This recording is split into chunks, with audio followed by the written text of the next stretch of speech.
Most important thing for them is कि यहाँ से स्टूडेंट आया, यहाँ अप्लाई हुआ। इतनी बड़ी कंसल्टेंसी में इतने सारे जब स्टूडेंट्स आते हैं, सबके पर्सनल इंटरेस्ट के लिए अगर वो काम करने लग जाएंगे तो you can not expect anybody else to show you the way कि बस ये कर लो, ये कर लो, वो कर लो। आपको खुद टाइम स्पेंड करना पड़ेगा। Because when you do this homework like this and present it to them, then you will be able to check कि उनकी नॉलेज और उनके इनपुट आपके होमवर्क से मैच कर रहे हैं या नहीं। एक हिंदी में कहावत है कि आप घोड़े को you can take the horse to the pond but you can't make him drink the water. आज का वीडियो थोड़ा सा पर्सनल है क्योंकि मेरा खुद का भाई है जिसने मेरे को अभी कॉल किया था और वो अभी 12th स्टैंडर्ड उसने पास करा है। मुझसे पूछ रहा है कि वो जर्मनी आए, कैसे आए, क्या करे और कौन सी कंसल्टेंसी से बात करे। और इसके ऊपर मेरे को एक हार्ट टू हार्ट आपसे करना था क्योंकि मोस्ट कंसल्टेंसीज आउट देयर आपको हमेशा गलत राह दिखाएंगी और आपको हमेशा मिसडायरेक्ट ही करेंगी। उनका कोई पर्पस नहीं ऐसा करना, वो कोई इविल प्लान नहीं कर रहे हैं ऐसा। बट होता क्या है कि जब आप समझिए कि कंसल्टेंसीज काम कैसे करती हैं। ये कंसल्टेंसीज का मोटिव होता है कि वो अपने स्टूडेंट्स को जल्द से जल्द एक यूनिवर्सिटी में लेके जाए। उनका KPIs, उनके गोल्स आर नॉट कि हमारा स्टूडेंट का कितना सेटिस्फैक्शन है उस कोर्स को लेके, हमारा स्टूडेंट कितना कोर्स को लाइक कर रहा है। These things are secondary for them. The most important thing for them is कि यहाँ से स्टूडेंट आया, यहाँ अप्लाई हुआ और कल वो वहाँ पर जाके वहाँ पे पढ़ाई कर रहा है। So this is the big thing that you have to understand कि कंसल्टेंसीज क्यों आपके लिए एक बेस्ट इंटरेस्ट प्लेयर शायद ना हो। इतनी बड़ी कंसल्टेंसी में इतने सारे जो स्टूडेंट्स आते हैं, सबके पर्सनल इंटरेस्ट के लिए अगर वो काम करने लग जाएंगे तो उनका रिसोर्सेज और उनका time to place a student will be much more higher. इसलिए इसका सोल्यूशन क्या है, क्या करें? फर्स्ट स्टेप ये है कि आप अपने खुद के पर्सनल इंटरेस्ट को जानिए और अपने खुद के पर्सनल इंटरेस्ट पे काम कीजिए। You can not expect anybody else to show you the way कि बस ये कर लो, ये कर लो, वो कर लो। आपको खुद टाइम स्पेंड करना पड़ेगा। उसके लिए मैंने 2 बहुत डेडिकेटेड वीडियोस बनाई हुई हैं। एक बनाई है मैंने DART.de के ऊपर कि जो जर्मनी की गवर्नमेंट एक वेबसाइट आपको प्रोवाइड करती है जहाँ सारा यूनिवर्सिटीज़ का डेटाबेस है, उसे हम कैसे इस्तेमाल करें। और दूसरा I made a very prolong methodology, a very prolong video कि आप अपने बैचलर्स या मास्टर्स के कोर्स को कैसे सिलेक्ट करें। उसमें आप अपने इंटरेस्ट को कैसे पहचानें और how do use your personality to understand which course to pursue and which profession might be beneficial and good for you।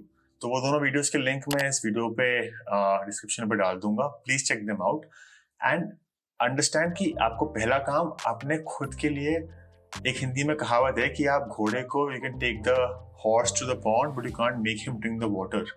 तो जब तक आप खुद से काम नहीं करोगे, आप जब तक खुद के पर्सनल इंटरेस्ट को नहीं जानोगे, तब तक थोड़ा सा आपको कंसल्टेंसीज पे you can not blindly trust them. अगर आपको उनका सर्विस इस्तेमाल करना भी है तो आप करो, but do your own homework first कि देखो मैंने ये सिलेक्ट करा है, मैंने ये 5 यूनिवर्सिटी चूज करनी है, मैंने ये 6 कोर्सेज निकाले हैं अपने लिए, अब आपको क्या कहना है। Because when you do this homework like this and present it to them, then you will be able to check कि उनकी नॉलेज और उनके इनपुट आपके होमवर्क से मैच कर रहे हैं या नहीं। That's a very important point as well. कभी कभी क्या होता है कि जो बंदा आपको कंसल्ट कर रहा होता है वो एक कंसल्टेंसी में एम्प्लॉय होता है जिसने खुद भी बाहर पढ़ाई नहीं करी होती है and he has been given a template कि ये बोलो, ये बोलो, इस चीज़ के लिए ये पिच करो। एंड देन हमेशा हर एक इंसान को सेम यूनिवर्सिटीज़ का एक टेम्पलेट मिलता है। इसका एक इंसेंटिव ये भी है कि बहुत सारी यूनिवर्सिटीज़ टाई अप करती हैं इन कंसल्टेंसी से और कहती हैं कि अगर आपने हमको एक्स अमाउंट ऑफ स्टूडेंट्स दिए तो आपको इतना परसेंटेज मिलेगा। Not all consultancies but I think most consultancy specially in UK US ऐसे ऑपरेट करती हैं। जर्मनी में क्योंकि एजुकेशन फ्री है पब्लिक यूनिवर्सिटीज़ में, तो वहाँ पे वो ऐसे ऑपरेट नहीं कर पाती हैं। दूसरी इंपॉर्टेंट पॉइंट इस कि जर्मनी आने के ना बहुत अलग अलग ऑफिशियल और लीगल तरीके हैं। अगर आप ऐसे स्टूडेंट आ रहे हो, you can optimize the money you have to pay to come into this country. एक स्टैंडर्ड जो मैंने खुद यूज़ किया था वो मैंने एक पहले I did a foundation course जिसको जर्मनी में बोलते हैं स्टूडेंट कॉलेज। उससे मैंने 8 लाख रुपए मेरे को पे करने पड़े थे और मेरे को 8 लाख रुपए I had to show in my bank account कि मेरे पास अपने को ध्यान रखने के पैसे हैं। तो in total I had to invest 16 lakhs in me to come to Germany on the condition, उसकी शर्त ये थी कि पहले आप अपना स्टूडेंट कॉलेज पास करेंगे फिर आपको एडमिशन मिलेगा। तो अगर मैं अपना स्टूडेंट कॉलेज फेल कर जाता तो 8 लाख की फीस तो मेरी जाती और जो 8 लाख मेरे अकाउंट में पड़े हुए थे जो मैं खर्च करता वो भी मेरे वेस्ट हो जाते हैं। उसके बाद मेरे को यूनिवर्सिटी में एडमिशन मिला जो कम्प्लीटली फ्री ऑफ कॉस्ट थी, और उसके बाद जाके मैंने अपनी यूनिवर्सिटीज़ करी है, मैंने काम करा है यहाँ पे, वो दैट्स वन वे। दूसरा वे यहाँ पे आने का ये है कि you have to your own research on this as well, but बहुत सारी यूनिवर्सिटीज़ का टाई अप है Indian universities and German universities का कि आप इंडिया में 1-2 साल पढ़ो और फिर बाकी के 2 साल आप यहाँ पे आके जर्मनी में आके अपनी डिग्री को ख़त्म करो। तो यू गेट अ बैचलर्स और a masters degree from India also and from Germany also.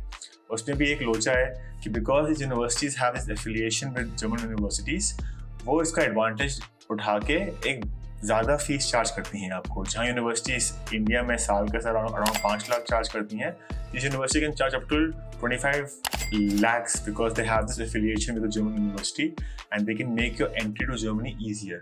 एक थर्ड रास्ता है जो बहुत कम लोग यूज़ करते हैं और जो काफ़ी कॉस्ट इफेक्टिव है कि you talk to German university and you tell them कि मैं इस कॉलेज में अपना बैचलर स्टार्ट करना चाहता हूँ, क्या मैं 1 साल के बाद am I eligible for a transfer in your university?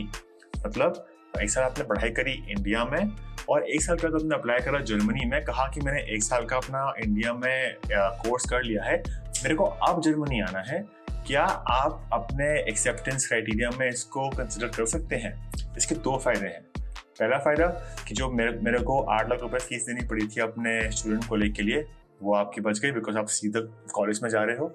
और दूसरा फ़ायदा, जो आपने पढ़ाई कर ली है इंडिया में, जो सारे आपके क्रेडिट्स वगैरह हैं, जो आपके सारे मार्क्स वगैरह हैं, कुछ हद तक वो सारे marks can get transferred to the German university.